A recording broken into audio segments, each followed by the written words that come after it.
Hi, we're here with Margery. Badass female boss is what I would say. We need more of those in the world.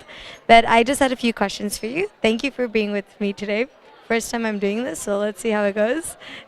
So you talked about purpose-driven content.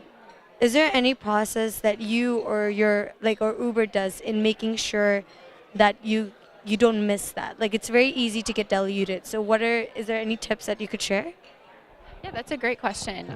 I'm fortunate to work on a wider brand marketing team that has done some really hard legwork on defining a purpose that is resonant with our people in the cities that we operate, but also that's relevant to our brand. And in order for us to continually create content that lends to the purpose, we've established an editorial filter.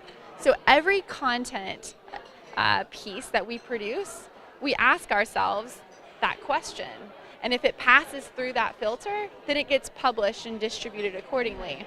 But if it doesn't, then it doesn't get published. So the challenge that we have is making sure that all of the content creators across the region, they know what our purpose is, they know what the corresponding editorial filter is, and they begin to ask themselves, does it pass through this filter? And that's the one way that we're able to ensure that we align all the content towards our purpose. Yeah. It's almost like that's like the one ingredient that has to be in everywhere. Because, yeah, I was watching you speak, and one thing that really just kind of I really appreciate is that people think that innovation comes with technology, but when you read about Uber, it was just about connecting human to human needs, right? And you can see that in every piece of content that you did, whether it was a video that you showed or a chatbot, you put people at the heart of it.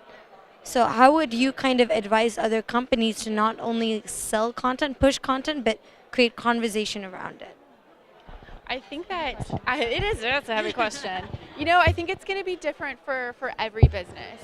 And how businesses find their way will be dependent on the role that they play in people's lives.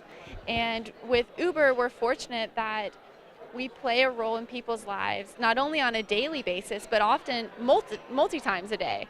And I think that we can surface stories that that are around our product, that are resonant. And I think that that's what makes Uber's stories very resonant, is that they're true, right? These are based on real experiences, and I think that how other people and other brands communicate their stories just depends on the role that they play in people's lives.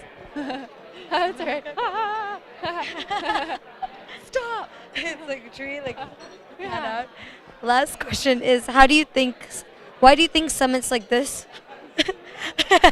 are so did you know that this is what we're doing? Branding is everywhere. Why do you think summits like this are so important? I think that summits like this are so important because it brings the community of content creators on behalf of brands together, and we can learn from one another, share best practices, learn from each other's mistakes, but also we can together aspire to do better and to play a role in the feed that audience are excited about. I think that my aspiration is that summits like this happen so we can together raise the bar of the content, because I think there's nothing worse than being bombarded with ads across your social footprint online. And we want to get to a point where people are seeking out the content that we're creating, and that brands have earned the right to be in people's feeds. Yeah. Well, thank you so much. Oh. Thanks for having me.